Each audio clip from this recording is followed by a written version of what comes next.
Hi friends, എല്ലാവർക്കും പുതിയൊരു വീഡിയോയിലേക്ക് സ്വാഗതം.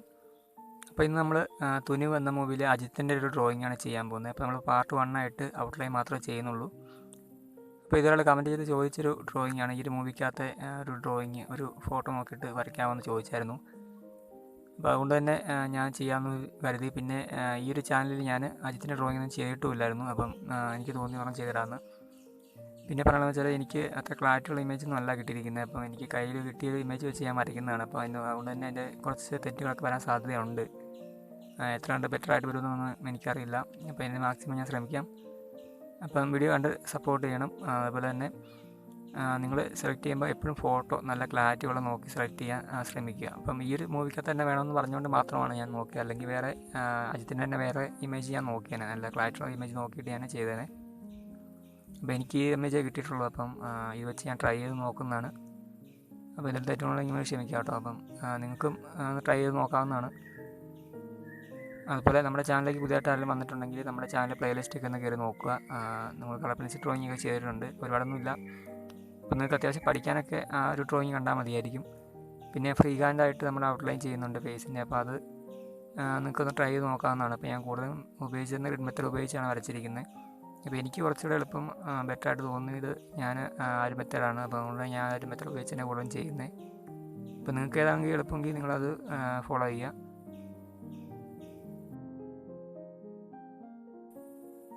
പിന്നെ ഞാനിതിൽ ഉപയോഗിച്ചിരുന്ന പെൻസിൽ ആർട്ട്ലൈൻ്റെ 2B പെൻസിലാണ്. പേപ്പർ A4 80 GSM എടുത്തിരിക്കുന്നത്, കട്ടി കുറഞ്ഞ പേപ്പറാണ്. അപ്പോൾ ഞാൻ എല്ലാ വീഡിയോക്കകത്തും ഡിസ്ക്രിപ്ഷനിൽ കൊടുക്കാറുണ്ട് ഞാൻ ഉപയോഗിക്കുന്ന മെറ്റീരിയൽസിൻ്റെ കാര്യങ്ങളൊക്കെ. അപ്പോൾ നിങ്ങൾക്ക് സംശയം കയറി നോക്കുക. പിന്നെ ഞാൻ ഇതിൻ്റെ അകത്ത് 2B പെൻസിൽ ഉപയോഗിച്ചിരിക്കുന്നതെന്ന് വെച്ചാൽ നിങ്ങൾക്ക് കാണാൻ വേണ്ടി കുറച്ചുകൂടെ തെളിച്ചിട്ട് കാണാൻ വേണ്ടിയിട്ട് കുറച്ച് തെളിച്ചം കിട്ടാൻ വേണ്ടിയിട്ടാണ് ഈ 2B പെൻസിൽ ഉപയോഗിച്ചിരിക്കുന്നത്. അപ്പം നിങ്ങൾ വരയ്ക്കുമ്പം നിങ്ങൾ HB പെൻസിൽ ഉപയോഗിച്ചാൽ മതി. ഔട്ട്ലൈൻ ചെയ്യാനും ഗ്രിഡ് ലൈൻസ് വരയ്ക്കാനും ഒക്കെ HB പെൻസിൽ ഉപയോഗിച്ചാൽ മതി. അതാകുമ്പോൾ നമുക്ക് വരച്ചാൽ കുറച്ച് തെറ്റിപ്പോയാലും വായിച്ചിട്ട് വരയ്ക്കാമല്ലോ. അപ്പോൾ ഞാനത് വീഡിയോ ആയിട്ട് ചെയ്യുമ്പോൾ മറ്റുള്ളവർക്ക് കാണുമല്ലോ നല്ല രീതിയിൽ. അപ്പോൾ അതുകൊണ്ട് കുറച്ച് തെളിച്ചം കിട്ടിക്കോട്ടെ എന്ന് കരുതിയിട്ടാണ് ഞാൻ 2B പെൻസിൽ ഉപയോഗിച്ചിരിക്കുന്നത്.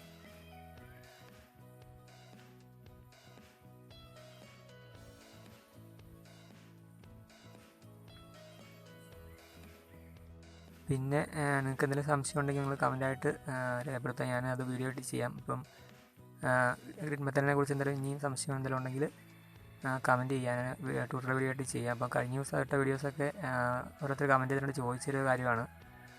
അപ്പം അങ്ങനെ ഒരാൾ ചോദിക്കുമ്പോൾ നമ്മൾ വീഡിയോ ആയിട്ട് ചെയ്യുമ്പോൾ അത് മറ്റുള്ളവർക്ക് കൂടെ ഉപകാരമാവുമല്ലോ. അപ്പം നിങ്ങളുടെ സംശയം ചിലപ്പോൾ മറ്റുള്ളവർക്ക് ഉണ്ടാവും. അപ്പം ആ ഒരു വീഡിയോ ആയിട്ട് ഞാൻ ചെയ്യുമ്പം അപ്പോൾ അവരുടെ സംശയം ക്ലിയർ ആവുമല്ലോ. അപ്പോൾ അങ്ങനെയുള്ള കാര്യങ്ങളൊക്കെ നിങ്ങൾ കമൻറ്റ് ചെയ്യുക. അതുപോലെ ഡ്രോയിങ്ങിനെ കുറിച്ചും എന്തെങ്കിലും സംശയം ഉണ്ടെങ്കിൽ കമൻറ്റ് ചെയ്യുക. അപ്പോൾ അതൊക്കെ ഞാൻ വീഡിയോ ആയിട്ട് ചെയ്യാം. അപ്പോൾ നിങ്ങൾക്ക് കൂടുതൽ പഠിക്കാനും പറ്റും.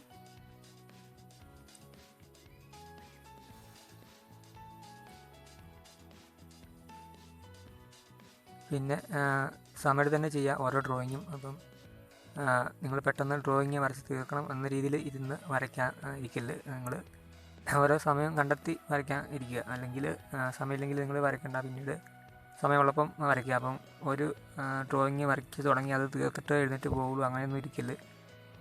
കുറച്ച് നേരം വരച്ചിട്ട് പിന്നെ കുറച്ച് നേരം ഒന്ന് റിലാക്സ് ആവുക. പിന്നെ ഞാൻ കുറച്ച് കഴിഞ്ഞിട്ട് വീണ്ടും ഒന്ന് വരയ്ക്കുക. അപ്പോൾ അങ്ങനെയൊക്കെ വരച്ചാൽ മതി. ഒറ്റ ഇരിപ്പിൽ വരച്ച് തീർക്കണം എന്ന് നിർബന്ധത്തിൽ പിടിച്ച് നിങ്ങളിരുന്ന് വരയ്ക്കരുത്. അപ്പോൾ അങ്ങനെ വരച്ച് ചിലപ്പം ഡ്രോയിങ് ശരിയാവണമെന്ന് നിർബന്ധമൊന്നുമില്ല. അപ്പോൾ നമുക്ക് നല്ല ക്ഷമ വേണ്ടൊരു കാര്യമാണ് ഡ്രോയിങ് ചെയ്യുമ്പം.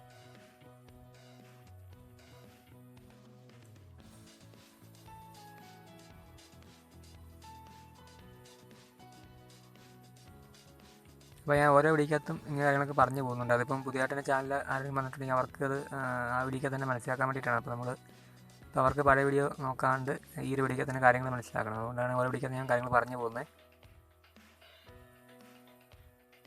പിന്നെ പുതിയതായിട്ട് വന്നിട്ടുണ്ടെങ്കിൽ നിങ്ങൾ ചാനലിൽ പ്ലേലിസ്റ്റൊക്കെ നോക്കുക. നേരത്തെ പറഞ്ഞ പോലെ ട്യൂട്ടോറിയൽ വീഡിയോസൊക്കെ ഞാൻ ചെയ്തിട്ടുണ്ട്.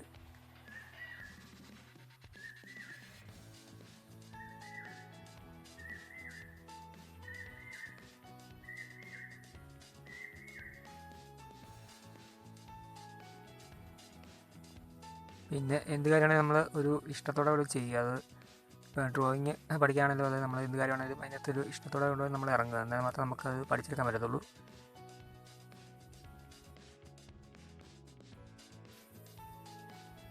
പിന്നെ ഞാൻ വരയ്ക്കാൻ ഉപയോഗിക്കുന്ന പേപ്പർ ഏതാണെന്ന് നിങ്ങൾക്ക് അറിയണമെങ്കിൽ അതിനെക്കുറിച്ച് വീഡിയോ വേണമെങ്കിൽ നിങ്ങൾ കമൻറ്റ് ചെയ്യുക. ഞാൻ കൂടുതൽ ഡീറ്റെയിൽ ആയിട്ട് കാര്യങ്ങളൊക്കെ ആ വീഡിയോയ്ക്ക് അത് പറയാം. അപ്പോൾ വേണമെങ്കിൽ നിങ്ങൾ കമൻറ്റ് ചെയ്താൽ മതി, ഞാൻ ചെയ്യാം. അതുപോലെ വീഡിയോ ഇഷ്ടമായി ലൈക്ക് ചെയ്യാനും ഷെയർ ചെയ്യാനും കമൻറ്റ് ചെയ്യാനും മറക്കരുത്. പിന്നെ നിങ്ങളുടെ സുഹൃത്തുക്കളൊക്കെ ആരെങ്കിലും ഉണ്ടാവില്ല ഡ്രോയിങ് പഠിക്കാൻ താല്പര്യം ഉള്ളവർ, അപ്പോൾ അവരിലേക്ക് വീഡിയോ ഷെയർ ചെയ്ത് സപ്പോർട്ട് ചെയ്യണം.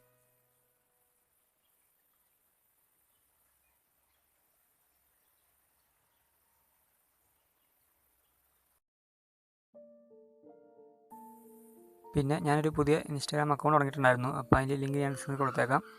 അപ്പോൾ ഒന്ന് ഫോളോ ചെയ്തിട്ടില്ലാത്തവർ ജസ്റ്റ് ഒന്ന് ഫോളോ ചെയ്യുക. അപ്പോൾ നിങ്ങൾക്ക് സംശയം നിങ്ങൾക്ക് മെസ്സേജ് ആയിട്ടും ചോദിക്കാം, ഞാൻ റിപ്ലൈ തരുന്നതായിരിക്കും. അപ്പോൾ നിങ്ങൾ വരച്ച പീസൊക്കെ ഒന്ന് ജസ്റ്റ് ഒന്ന് എനിക്ക് അയച്ചു തരിക അതിൻ്റെ അകത്ത്. അപ്പോൾ ഞാൻ എന്തെങ്കിലും തെറ്റുകളുണ്ടെങ്കിൽ എനിക്കറിയാം, നിങ്ങൾക്ക് പറഞ്ഞുതരാം. അപ്പോൾ നിങ്ങളത് നോക്കിയിട്ട് നിങ്ങൾ തെറ്റ് തിരുത്തി ഡ്രോയിങ് ബെറ്റർ ആക്കാൻ ശ്രമിക്കാം.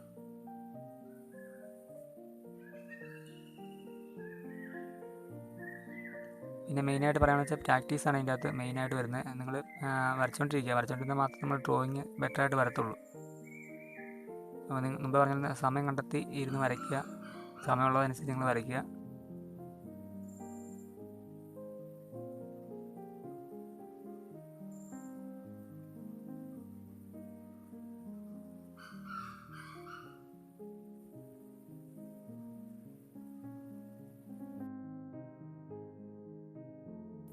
അപ്പോൾ നമ്മൾ ഇതിൻ്റെ അകത്ത് ഇമ്പോർട്ടൻ്റ് ആയിട്ട് നോക്കുന്ന ഫേസ് മാത്രമേ ഉള്ളൂ. അപ്പം ഡ്രസ്സിൻ്റെ കാര്യമൊന്നും വലിയ ഇമ്പോർട്ടൻ്റ് ആയിട്ട് ഞാൻ ഇതിനകത്ത് വരയ്ക്കുന്നില്ല, വലിയ ക്ലിയറും അല്ല. പിന്നെ അതുപോലെ ഒരു കൈയുടെ കുറച്ച് ഭാഗമൊന്നും ക്ലിയറൊന്നും അല്ല വരയ്ക്കാൻ. അപ്പം എനിക്കറിയാവുന്ന രീതിയിലൊക്കെ ഞാൻ വരയ്ക്കുന്നതായിരിക്കും. അപ്പോൾ നമ്മൾ മെയിനായിട്ട് നോക്കുന്ന ഫേസ് ആയിരിക്കും. അപ്പോൾ നമുക്ക് ഫേസ് നല്ല രീതിയിൽ വരച്ചെടുക്കാനല്ല എല്ലാവരും ശ്രമിക്കുക. അപ്പം അത് നമുക്ക് നല്ല രീതിയിൽ ചെയ്യാൻ നോക്കാം. അതുപോലെ ഡ്രസ്സ് നിങ്ങളുടെ ഇപ്പോൾ ഈ ഒരു രീതിയിൽ തന്നെ വരയ്ക്കാൻ നിർബന്ധമില്ല. നമുക്ക് നമ്മുടെ ഐഡിയാപരമായിട്ട് നമുക്ക് ഡ്രസ്സിൻ്റെയൊക്കെ ഒന്ന് ചേഞ്ച് ചെയ്ത് വരയ്ക്കുകയൊക്കെ ചെയ്യാം. അതൊന്നും കുഴപ്പമുള്ള കാര്യമൊന്നുമല്ല. അപ്പോൾ നമ്മൾ മെയിനായിട്ട് നോക്കേണ്ടത് ഫേസാണ്. പിന്നെ ഇതേപോലെ വേണമെങ്കിൽ നമുക്ക് വരയ്ക്കാൻ ഡ്രസ്സ് കുഴപ്പമൊന്നുമില്ല. അപ്പോൾ നിങ്ങൾക്ക് ഏതാ ഇഷ്ടമെങ്കിൽ അങ്ങനെ ചെയ്യാം. ഞാൻ ഈ ഒരു ഡ്രസ്സ് ഈ ഒരു രീതിയിൽ തന്നെ വരയ്ക്കാൻ ശ്രമിക്കാം. അപ്പോൾ ഞാൻ പറഞ്ഞത് മുമ്പ് പറയുന്നത് നമുക്ക് മെയിനായിട്ട് ഇമ്പോർട്ടൻ്റ് ആയിട്ട് കൊടുക്കുന്നത് ഫേസ് ആയിരിക്കും.